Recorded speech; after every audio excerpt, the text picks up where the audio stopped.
Bonjour et bienvenue en ce dimanche 31 juillet 2022. Et nous en sommes arrivés ce jour à la méditation numéro 835 et plus particulièrement à la méditation numéro 549 dans le livre de l'Apocalypse, mais pas que nous méditons ensemble depuis le 1er janvier 2021. Avant de poursuivre dans notre méditation dans le culte de ce dimanche, prenons à l'introduction à la prière le verset numéro 5 dans le livre des Proverbes, chapitre 30, Proverbes 30, verset numéro 5, et nous le prenons dans la Bible en français courant. Il est écrit « Toutes les promesses de Dieu sont dignes de confiance, il est un bouclier pour qui lui demande protection. » Toutes les promesses de Dieu sont dignes de confiance. Il est un bouclier pour qui lui demande protection. Oh, merci Père, merci Seigneur, merci bien-aimé Saint-Esprit. Oh oui, toutes tes promesses, quelles qu'elles soient, qu'importe le moment où elles ont été faites, elles sont, comme on l'a chanté encore aujourd'hui, elles sont dignes de confiance. Elles sont encore pour nous aujourd'hui. Elles n'ont pas changé. Tu dis que ta parole ne passera point. Alors, tu es immuable, tout comme ta parole. Ce qui était vrai hier l'est toujours aujourd'hui, tout comme tes miracles, tes prodiges. Et tu nous dis qu'en plus, tu es un bouclier. Oh David, combien de fois il l'a déclaré, proclamé pour sa vie. Et c'est toujours le cas aujourd'hui, plus de 3000 ans après. Tu es toujours notre protecteur. Tu es notre bouclier. Tu es notre forteresse, Seigneur. Parce que toi, depuis, Seigneur, tu es venu nous rencontrer sur cette terre. Alors oui, toutes tes promesses, quelles qu'elles soient, sont dignes de confiance. Tu le dis dans Nombre 23, 19, car Dieu n'est pas un homme pour mentir, ni un fils d'homme pour se repentir. Ce qu'il a dit ne le fera-t-il pas? Ce qu'il a déclaré ne l'exécutera-t-il pas? Alors oui, comme tu le dis, tu l'exécuteras en ton temps, selon ton timing qui est toujours parfait. Ce n'est pas, bien sûr, bien souvent, ce n'est pas le nôtre, et c'est ce qui fait la différence, parce que toi, c'est toujours au bon moment opportun, à bon escient, mais bien souvent, cela met aussi, notre foi à l'épreuve. Ça nous apprend la persévérance, la patience. C'est vrai que selon les personnes, ce n'est pas toujours facile. C'est le cas, notamment pour moi. Je ne sais pas pour nos frères et sœurs, mais pour moi. Mais tu nous l'apprends jour le jour à nous reposer sur toi, parce que nous savons que ta parole est digne de confiance. Alors que cela soit encore pour nous, un espoir, une joie dans notre cœur, spirituellement mais aussi physiquement, et que cela, notamment notre comportement, soit pour ta gloire, Père, dans le nom de Jésus. Merci, bien-aimé Saint-Esprit. Amen. Nous reprenons notre fil rouge, les versets 8 et 9 dans le chapitre 4 du livre de l'Apocalypse que nous allons reprendre afin que nous comprenions et que nous laissions notre cœur, bien sûr, être à l'exemple de Christ notre Seigneur, mais également, comme ces quatre êtres vivants créés par notre Père, comme nous avons été créés par lui, et nous avons été créés à la base, avec un cœur, avec cette volonté de lui appartenir, de venir à lui. Bien souvent, nous laissons nos pensées nous diriger, et derrière nos pensées, même si on ne le voit pas, bien sûr, l'ennemi de nos âmes, qui est là et qui voit toutes choses également, et qui, quand nous nous laissons dériver comme un bateau qui n'a plus de mât, de mât ou alors de gouvernail surtout, qu'on se laisse, je ne suis pas marin, mais quand on laisse un navire, un bateau, quel qu'il soit, une barque, dériver parce qu'il n'y a plus de mât, le mât ne fonctionne plus ou il a été arraché, que se passe-t-il? On dérive. Et bien souvent, ça nous arrive de dériver. De dériver à ce moment-là, on se laisse aller au gré du vent. Au gré du vent, c'est ce que dit l'apôtre Jacques. Bien sûr, nous avons bien compris, au gré du vent de ce monde, de ses pensées, de nos pensées, et l'être humain, de ce côté-là, est très bien doté au niveau de ses pensées. Il sait très bien se faire se monter ses propres films. Oh, il n'a pas besoin de ces cinémas, de ces studios Hollywood ou autres. Nous sommes à nous-mêmes tous les studios du monde, car nous sommes tellement promptes à nous faire des cinémas, à nous faire, des scénarios au pluriel, parce que ce n'est pas un scénario que nous faisons, mais c'est des scénarios. Et il suffit, en plus d'écouter, de regarder tout ce qui se passe dans le monde avec les réseaux sociaux, ou de regarder ce qui se passe à la télévision, ou se laisser, absorber par toutes ces séries qui n'en finissent pas. À ce moment-là, non seulement nous sommes tellement doués pour faire notre propre cinéma, nos propres scénarios, mais en plus, nous avons un flux d'informations qui nous sont données et qui malheureusement nous amènent à la dérive totalement. Et à ce moment-là, tout comme le peuple d'Israël que nous méditons depuis bien longtemps maintenant avec Moïse, on voit que malgré ce que l'on peut voir, tous ces bienfaits, tous ces fruits, comme nous l'avons médité ces derniers jours, qui sont ramenés par ces espions, ces princes, ces chefs de chaque tribu de retour de la terre promise, malgré les fruits, malgré tous les bienfaits de Dieu qui peuvent être dans nos vies, malheureusement, nous nous laissons malgré tout aller à nos propres sentiments, et on sait très bien que, en règle générale, les sentiments mentent, et parce que, tout simplement, ce sont des émotions. Mais il faut que nous laissions notre Seigneur, notre Père, notre bien-aimé Saint-Esprit faire cette haie de protection, comme j'ai l'habitude de prier chaque jour, cette haie de protection, non seulement autour de notre esprit, de notre cœur, de nos pensées, mais aussi de nos émotions, de notre volonté et de notre âme.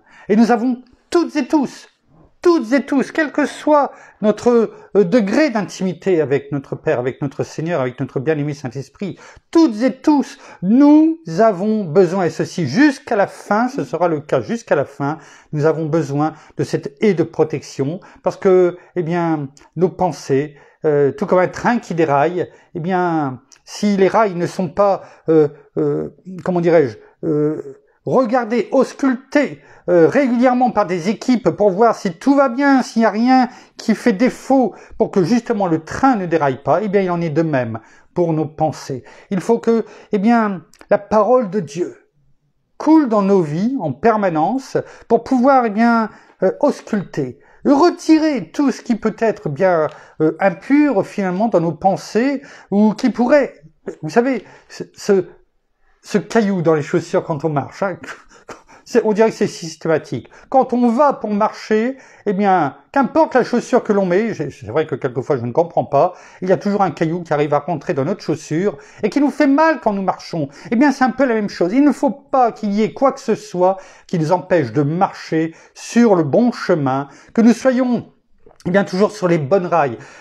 Il y a quelques dizaines de kilomètres de chez nous, 30, peut-être 40, on l'a vu il y a pas longtemps, cette semaine, avec mon épouse, quand on était sur les routes, on a vu ce qu'on appelle le vélo-rail. C'est-à-dire une ancienne voie ferrée qui est désaffectée et qui a été transformée avec ces vélos, ou avec une petite plateforme devant où on peut mettre des enfants, etc. Voilà, c'est un peu la même chose. Nous sommes peut-être, notre esprit, c'est comme s'il était, dans une voie ferrée désaffectée, mais c'est sur la bonne rail. Mais il faut veiller à entretenir le matériel. Sinon, si on ne fait pas attention à l'entretien du matériel, mais aussi des rails, à un moment donné, ça avance moins vite. Ça, ça rouille. Et quand ça rouille, ça avance moins vite. Et même, quelquefois, ça n'accroche plus. Et quand la rouille vient, ça peut même se désagréger. Il faut remplacer à ce moment-là les rails, ce qui arrive, dans les voies ferrées régulièrement. Ils refont des tronçons régulièrement. C'est la même chose dans notre vie spirituelle. Et la parole de Dieu est là pour cela.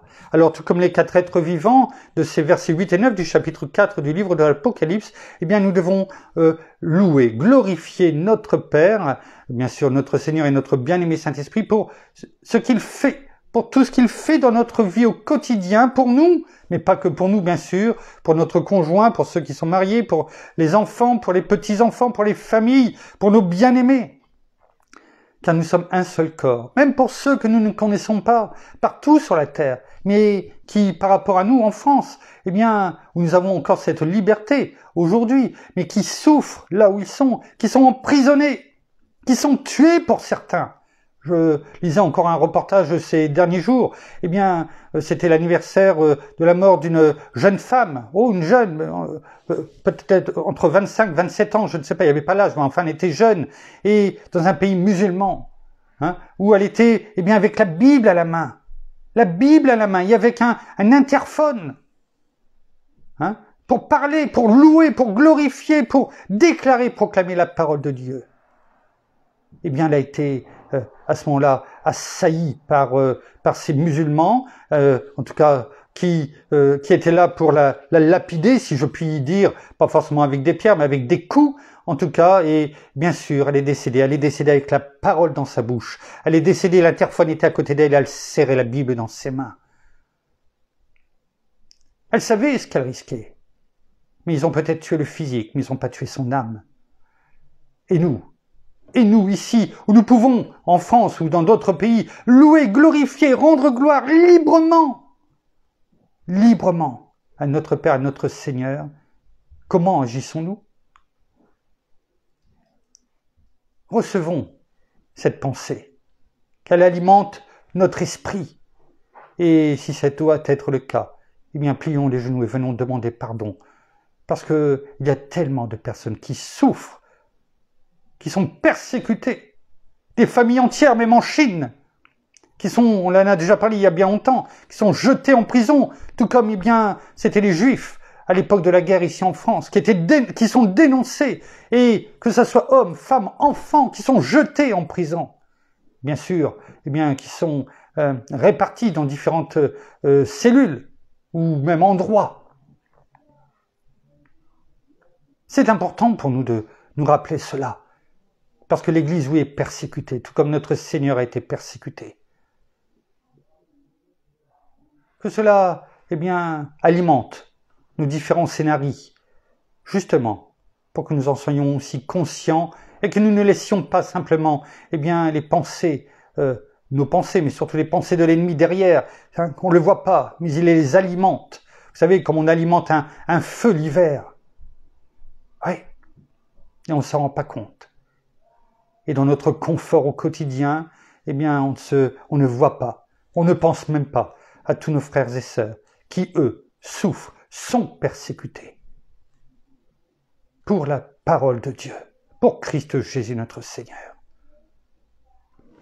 Reprenons ces deux versets, 8 et 9, dans le chapitre 4 du livre de l'Apocalypse. Il est écrit: « Les 4 êtres vivants ont chacun 6 ailes, et ils sont remplis d'yeux, d'Y-E-U-X, tout autour et au-dedans. Ils ne cessent de dire, jour et nuit, sans cesse, sans repos. » C'est cela que ça veut dire. « Saint, Saint, Saint est le Seigneur Dieu, le Tout-Puissant, qui était, qui est et qui vient. » Et quand les êtres vivants rendront gloire et honneur et action de grâce à celui qui est assis sur le trône, à celui qui vit au siècle des siècles. Amen. Alors, replongeons-nous eh bien, dans cette marche avec, bien entendu, le peuple d'Israël dans le livre des Nombres, chapitre 13, et bien sûr, Moïse, Aaron, toute l'assemblée. Hein, on sait, nous en sommes arrivés, eh bien, on le reprend, nous sommes arrivés, excusez-moi, au verset 30, hein, nous avons vu, eh bien, combien de retour ils apportaient tous les fruits qu'ils ont dit à la vérité, c'est-à-dire tout ce que notre Père, enfin tout ce que Dieu, l'Éternel, le Tout-Puissant avait déclaré et proclamé, eh bien c'est la réalité. Et il déclare, il dit, regardez finalement, regardez les fruits. Ils étaient sûrement nombreux, même s'il n'y a que quelques-uns qui sont montrés. Ils étaient tellement grands, importants, et quelquefois plus les fruits dans nos vies sont grands et importants, j'ai l'impression que tout comme le peuple d'Israël, eh bien nous ne les voyons pas. Nous ne les voyons pas. Et tout comme le peuple d'Israël a réagi, eh bien, malgré tout ce qu'ils avaient devant eux, prouvant que tout ce que Dieu, si besoin en avait été, eh bien que tout ce qu'il avait dit était vrai, hein, déclaré, proclamé par ces 12, eh bien qu'est-ce qu'il voit? Il voit surtout, en tout cas les 12 qui reviennent, en tout cas ceux qui apportent le rapport, et qui font le rapport, eh bien il décourage. Il décourage toute l'assemblée en déclarant et en proclamant des paroles finalement de fin, de finalité, de un point final à tout ce que Dieu avait mis devant eux et qu'il leur a porté sur un plateau. Des paroles de mort finalement. Et combien sommes-nous aussi prompts, plutôt que de déclarer les louanges, les promesses de Dieu, comme eh bien nous en avons parlé dans la prière ce matin, eh bien combien nous sommes malheureusement prompts à aller et à déclarer, à vomir, si je peux m'exprimer ainsi, des paroles mauvaises et de mort, alors que nous devrions plutôt déclarer des remerciements, tout comme les 4 êtres vivants, des louanges, de gloire, des actions de grâce. Que cela nous serve de leçon, comme la parole nous le dit, tout ce qui est écrit ici avec le peuple d'Israël nous est donné pour être un exemple dans nos vies, pour pas que nous les dupliquions. Alors, eh bien, nous allons juste relire le verset 29, après avoir déclaré les fruits et qu'à la vérité, eh bien, tout ce que Dieu avait dit était vrai. Eh bien, 28 et 29, voilà ce que dit le peuple. Je vous laisserai aller réécouter les dernières méditations. On a bien détaillé tout ceci. 28, 29, chapitre 13 du livre des Nombres. Mais le peuple qui habite ce pays est puissant. Hein. Donc le mais vient tout de suite après avoir décrit tous les fruits qu'ils avaient ramenés. Mais le peuple qui habite ce pays est puissant, les villes sont fortifiées, très grandes, nous y avons vu des enfants d'Anak, peut-être qu'on les verra ce matin ce que ça veut dire, les Amalécites habitent la contrée du Midi, du Negueb, hein. Les Essiens, les Yébusiens et les Amoréens habitent la montagne, et les Cananéens habitent près de la mer et le long du Jourdain. Que des choses négatives, on est encerclés. Hein, il y a finalement des grandes villes inaccessibles, avec des peuples nombreux qui sont là finalement et qui vont nous détruire si on y rentre. En résumé, voilà ce que ça veut dire. Alors que s'est-il passé dans ces cas-là? Eh bien, sur les 12, eh bien, il y en a un, en tout cas, qui commence à prendre la parole. Et celui qui prend la parole, eh bien, c'est Caleb. Vous savez, Caleb, on l'a dit, c'était tout au début du verset 13, hein, comment dirais-je, la tribu, j'essaie de le retrouver, voilà, de Juda, au verset 6 de ce chapitre 13, quand il est décrit les princes, les chefs de chaque tribu qui sont choisis pour aller espionner, hein, explorer, espionner, c'est le même mot hébreu, la terre promise, Canaan. Bien, il est écrit, chapitre 13, verset 6, pour la tribu de Juda, Caleb, fils de Yéphouné. Eh bien, c'est ce même Caleb qui va prendre la parole. Vous rappelez-vous, on avait dit Caleb, ça veut dire chien. Un chien. Alors, c'est vrai que quelque part, eh bien, on pourrait dire, oh, ben, c'est pas forcément un nom, en tout cas un surnom. Enfin, non, c'est même pas un surnom, c'est son nom. Ce qui veut dire en hébreu, c'est peut-être pas forcément glorieux, mais regardez, c'est toujours pareil, c'est comme une pièce de monnaie. Tout dépend ou quelque chose que l'on regarde. Hein, quelque chose que l'on regarde, tout dépend de l'angle avec lequel j'ai fait un partage hier et je me rappelle plus exactement ce qui était écrit, je voudrais pas mais allez rechercher dans le mur, hein, Facebook, eh bien vous verrez, c'est une image vue sous 2 angles différents, hein, et comment dirais-je, et on s'aperçoit que suivant l'angle où on le regarde, si c'est avec l'œil humain ou si c'est eh bien avec le regard de Dieu, eh bien au regard de la parole, eh bien les mêmes mots ne veulent pas dire la même chose. Si j'y pense, eh bien je vous ferai je mettrai en dessous en commentaire le lien pour que vous puissiez cliquer et aller voir cette image. Et donc ici, que fait Caleb? Il est écrit, on va lire le verset 30 du livre des Nombres. On n'aura pas, je pense, l'occasion de tout voir, mais on va avancer petit à petit. Eh bien, Caleb fit taire le peuple qui murmurait contre Moïse. Il dit, Caleb, hein, montons, emparons-nous du pays, nous y serons vainqueurs. Oh, il y aurait tellement de choses à dire ici. Caleb fit taire. Vous savez, c'est Caleb qui veut dire chien. Eh bien, fit taire. Taire en hébreu, eh bien, comment dirais-je, et c'est la première fois même qu'il est employé ici ce verbe, ce mot hébreu, assa, assa qui veut dire chute. Vous savez, quand on dit à quelqu'un qui commence et puis que le ton monte, et puis vous savez que souvent dans les familles ou autres, eh bien le ton monte et on dit chut, chut, silence, tais-toi. Ou vous savez, un peu comme, même si aujourd'hui il n'y a plus le même respect, eh bien dans les classes d'école, eh bien où le professeur, quand il commençait à y avoir un tohu-bohu qui commençait à monter, et que le bruit commençait à monter, et quand les élèves, eh bien, commençaient à parler de partout, eh bien, il y avait un grand chut, silence, souvent accompagné par peut-être quelquefois la brosse qui tapait sur le bureau. Chut, silence, soyez silencieux, mais aussi tenez votre langue, restez tranquille. Ça veut dire aussi imposer silence. Vous voyez, on voit ici, eh bien, comment dirais-je, l'autorité finalement, eh bien, qui s'empare, eh bien, de ce mot hébreu, assa. Voilà ce que veut dire le terre de Caleb. Hein, ce n'est pas silence, s'il vous plaît, taisez-vous. Hein, et puis en fait, eh bien, ce qu'il dit est tellement bas.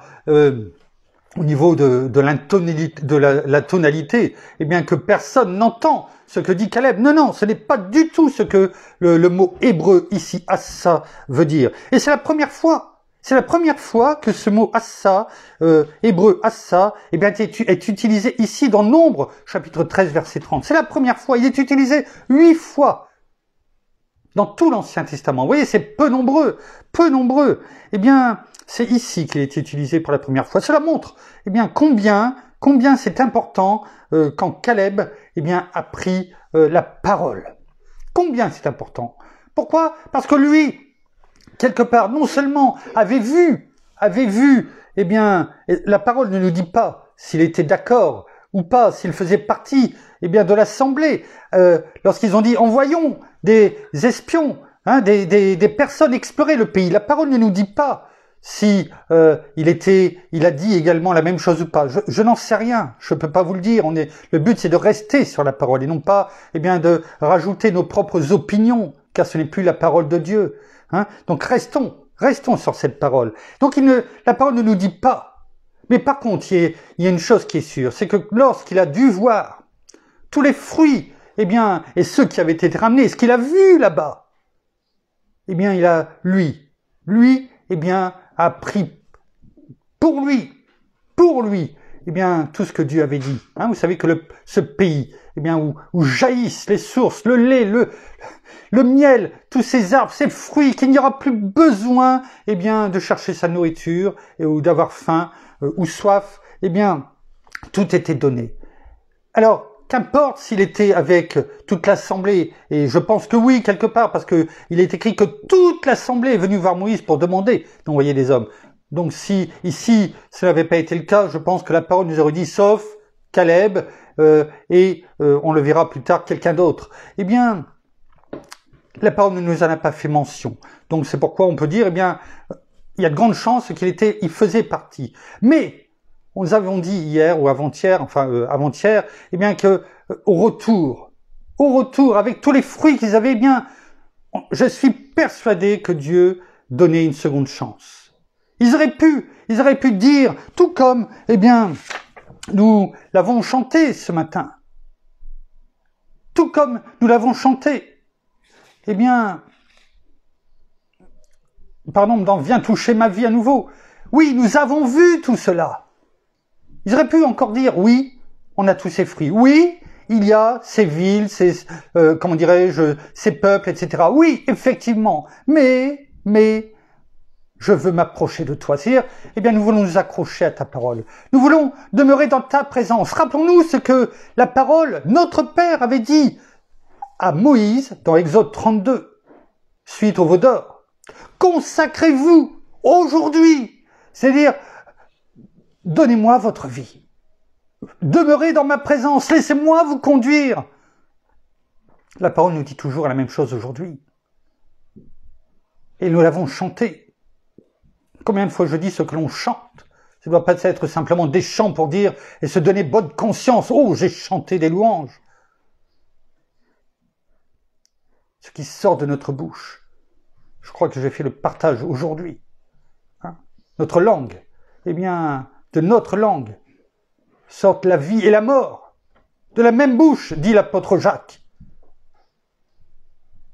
Cette puissance que nous avons, un tout petit muscle, et pourtant, avec tellement de pouvoir.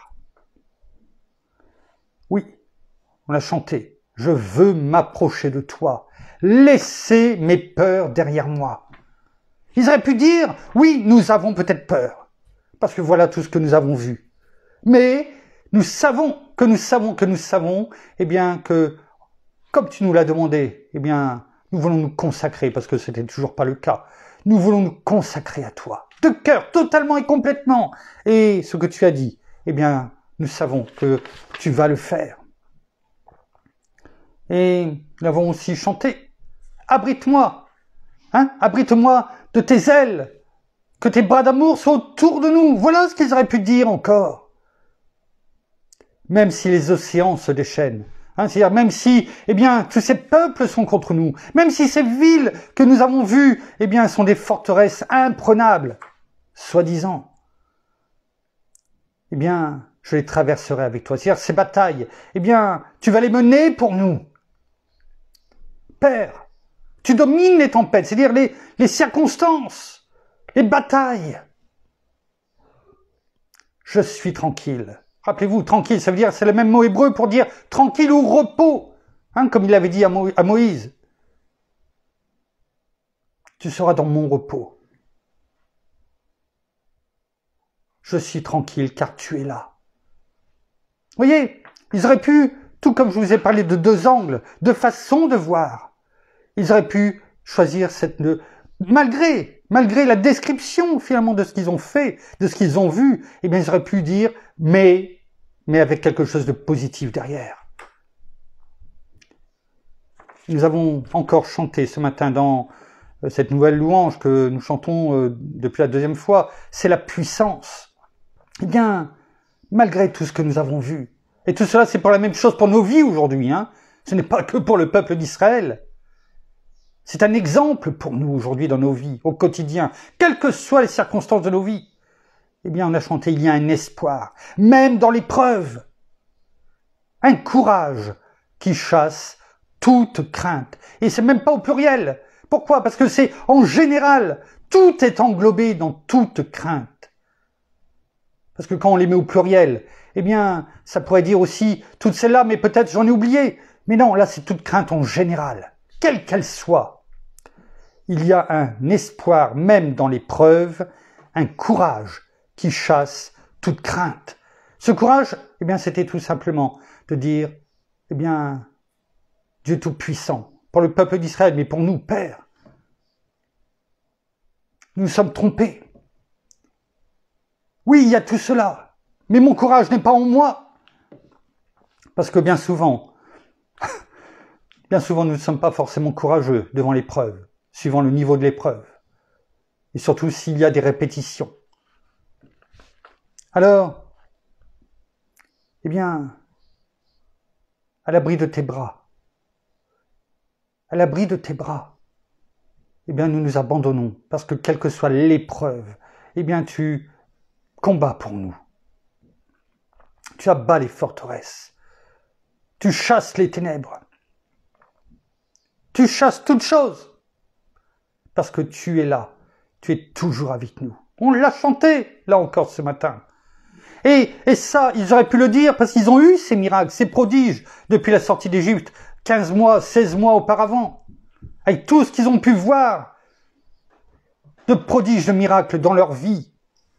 Ils les ont vus. Mais nous aussi. Peut-être pas de la même façon. Mais combien de fois nous avons été gardés, sortis de l'esclavage dans lequel nous étions. Attention, comme la parole le dit dans le Nouveau Testament, de ne pas retourner comme un chien qui retourne à son vomi, c'est-à-dire à ce qu'il faisait auparavant.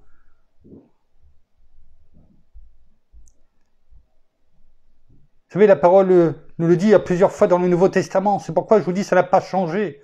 ce qui était vrai, eh bien, il y a 3000, pratiquement 500 ans, 3490 ans auparavant, avec le peuple d'Israël, ça n'a pas changé, parce que, comme la parole de l'Ecclésiaste le dit, il n'y a rien de nouveau sous le soleil.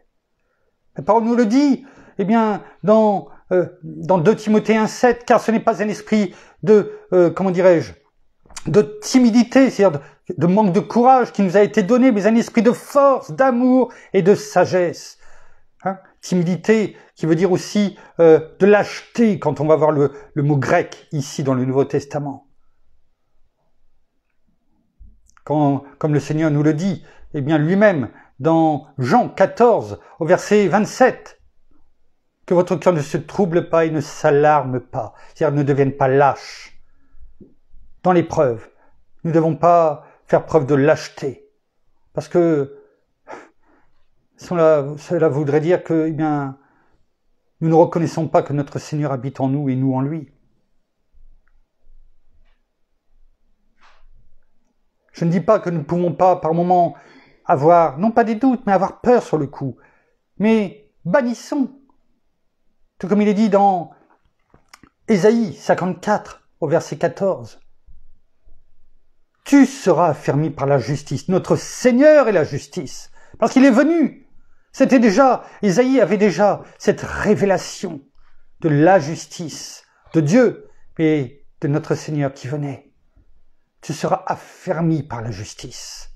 Bannis l'inquiétude, car tu n'as rien à craindre. Et la frayeur, car elle ne s'approchera pas de toi. Voilà ce que l'enfant de Dieu doit déclarer et proclamer, parce que ce sont les promesses de Dieu. Et nous l'avons déclaré ce matin dans la prière. Toutes les promesses de Dieu sont dignes de confiance. Il est un bouclier pour qui lui demande protection.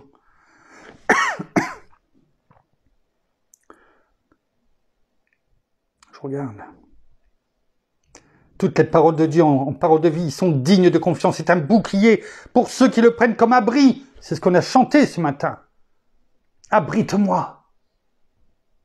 Ne l'oublions pas, tout cela.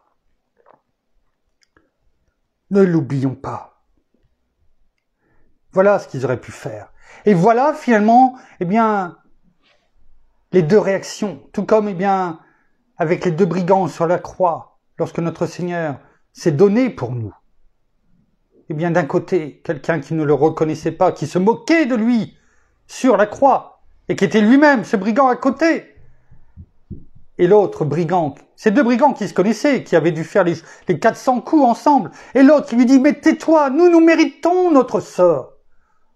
Mais lui, il n'a rien fait.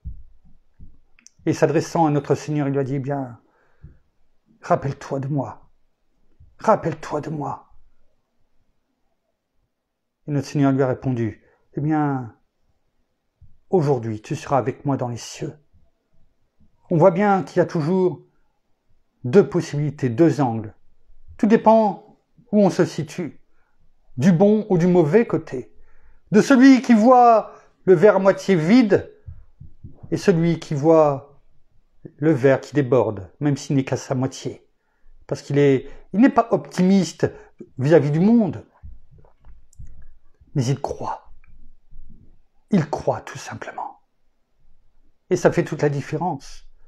Et là, on voit la même chose avec le peuple, toute l'assemblée, enfin du moins les 11, au moment où on parle, et Caleb, ceux qui déclarent, en fait ils ne sont que 10, qui déclarent des mauvaises choses, qui ne voient que les côtés négatifs, tout comme le brigand finalement, bien sur la croix, qui critiquait notre Seigneur, jusqu'au dernier moment. Et comme bien malheureusement dans ce monde, le reste, un pourcentage infime, malheureusement encore aujourd'hui, avant ce grand réveil qui va arriver partout sur la terre, eh bien, qui voit le côté positif, dans le sens, eh bien, je crois en ce que Dieu dit, en sa parole, parce que ses paroles sont dignes de confiance. Dignes de confiance. Alors, Caleb, eh bien, c'est ce qu'il dit. C'est ce qu'il dit. Taisez-vous, dit-il à ses camarades. taisez-vous. Et dans sa façon de dire, Caleb fit taire le peuple. Ça veut dire quoi? Ça veut dire que, par rapport à ce que déclaraient un certain nombre d'espions qui revenaient faire leur rapport, eh bien, que se passe-t-il? Eh bien, c'est que le peuple commençait à murmurer. Et eux-mêmes ont été entraînés dans le côté négatif, tout comme, eh bien, avec Adam et Ève, le serpent, Satan, eh bien, a entraîné Ève à chuter, qui elle-même a entraîné Adam.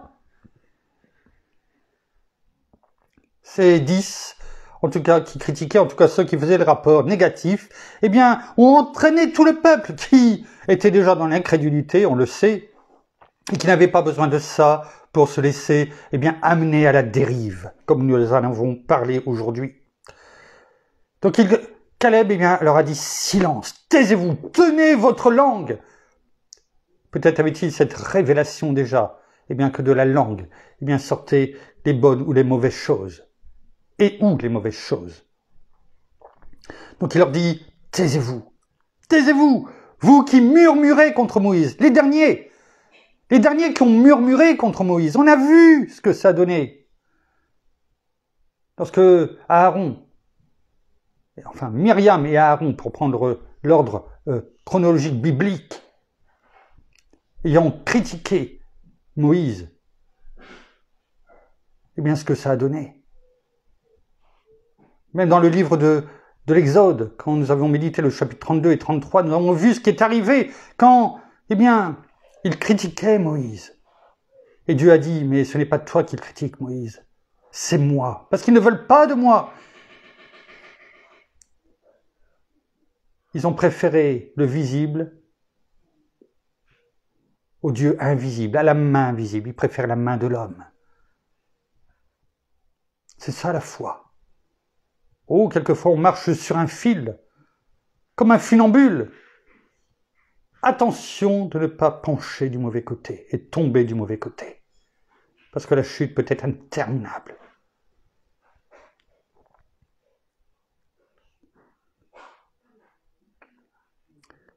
Il dit, montons, emparons-nous du pays, nous y serons vainqueurs. Emparons-nous. Que nous dit ici, comment nous dit ici, que veut nous dire ici, le verbe hébreu yarash. Yarash, pour emparons-nous. Ça veut dire, saisissons-nous, dépossédons, prenons possession, devenons héritiers, déshéritons. Ceux qui sont ces peuples. Voilà ce que dit Caleb lorsqu'il dit, saisi par l'esprit, à mon avis, eh bien, emparons-nous. C'est allons prendre notre héritage, tout comme Dieu leur avait dit. C'est l'héritage qu'il avait donné à Abraham, à Isaac, à Jacob, Israël. L'héritage qu'aura votre descendance, la terre promise. Cette promesse qui est digne de confiance. Voilà ce qu'il dit. Allez, allons ensemble. Dépossédons, parce qu'il savait que, comme le dit la parole dans Romains 8, verset 31, que n'irons-nous donc à ce sujet? Si Dieu est pour nous, qui sera contre nous? Alors allons prendre notre héritage. Et est-ce que c'est différent encore aujourd'hui? Non. Nous avons, un héritage encore plus glorieux, plus nombreux, depuis la venue de notre Seigneur, car nous sommes enfants de Dieu. Nous ne faisons qu'un avec notre Seigneur, qui lui-même ne fait qu'un avec notre Père. Et comme il est dit dans Jean 17, dans la prière sacerdotale, par notre Seigneur lui-même, afin qu'il ne fasse qu'un avec nous. Ceux qui avaient été confiés à notre Seigneur lorsqu'il est venu? Oui. Et la parole le dit dans Jean 17. Ainsi que tous ceux que tu vas me confier. C'est-à-dire, nous compris, aujourd'hui. Quel privilège, quelle gloire, quel héritage glorieux. Et bien, malheureusement, tout comme le peuple d'Israël, combien sommes-nous à ne pas aller saisir notre héritage qui est là pour nous, qui nous attend.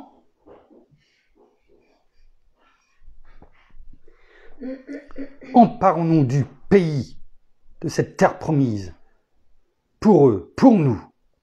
Nous y serons vainqueurs. Ici, vainqueur, c'est le verbe hébreu yakol. Yakol, qui veut dire, oui, vaincre, bien sûr, en sens vainqueur, mais aussi, avoir le pouvoir de. Être capable, nous sommes capables. Nous avons le pouvoir. Nous-mêmes? Non. Parce que Dieu était avec eux. Parce que nous, dans la Nouvelle Alliance, et c'est quand même un sacré changement pour nous, parce que notre Seigneur est venu. Et comme il a dit, j'ai vaincu le monde. Prenez courage. Oui, vous aurez des tribulations dans le monde, tout comme le peuple d'Israël. Mais la grande différence, c'est qu'aujourd'hui, nous avons notre Seigneur qui est venu. Et il a tout accompli pour nous. Le tout est accompli en nous. Et nous sommes en lui. Il a dit, prenez courage. Car moi, j'ai vaincu le monde. J'ai vaincu le monde. Alors, oui, c'est ce que dit Caleb. Nous avons le pouvoir. Nous sommes capables. Parce que lui, savait que le Dieu Tout-Puissant, était avec lui, en lui, avec toute l'assemblée. Et il suffisait de dire, on y va. Tout comme, j'ai cité ces paroles de ces 3 louanges, notamment, on aurait pu en prendre d'autres, que nous avons chanté ce matin. Apprenons à entendre, à écouter comme ces 3 piliers, que je répète régulièrement, qui nous ont été donnés de la parole d'Exode 15, verset 26. Apprenons à écouter attentivement. Premier pilier. À obéir radicalement. 2e pilier, à avoir confiance. 3e pilier, à avoir la foi, notre foi en Christ Jésus, en la parole de Dieu. Laissons aller notre foi. Mettons-la en action. Que cela touche nos vies, chacun d'entre nous, aujourd'hui et tous les jours de notre vie, jusqu'au retour de notre Seigneur. Merci, Père. Merci, Seigneur. Merci, bien-aimé Saint-Esprit, une fois de plus, pour tout ce que tu nous as révélé ce matin, tout ce que tu nous as donné, tous ces enseignements que tu nous as prescrits. Retenons-les. Mettons-les en pratique.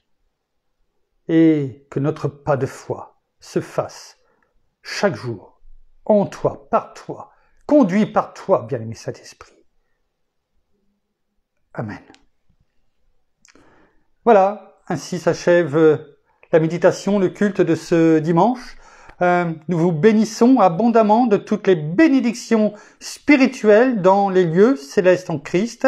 Nous saluons nos amis au Québec, au Canada, en francophonie, en France et tout autour de chez nous. Et nous vous souhaitons à toutes et à tous une excellente fin de journée pour certains, de journée pour d'autres. En tout cas, à toutes et à tous, un excellent dimanche dans la paix, dans la tranquillité, dans le repos de notre Seigneur Jésus-Christ, pour la gloire de notre Père. Et nous vous donnons rendez-vous demain, en fin de journée, pour la suite de notre méditation avec le peuple hébreu, le peuple d'Israël, Moïse et notre cœur, qui petit à petit, en tout cas c'est ma prière pour chacun d'entre nous aujourd'hui, qui devient tout comme ces 4 êtres vivants qui sont tournés totalement vers notre Père, à le louer, le glorifier, lui rendre gloire, notre Père, mais sans oublier bien sûr notre Seigneur qui est à ses côtés et qui règne et à qui nous avons été confiés.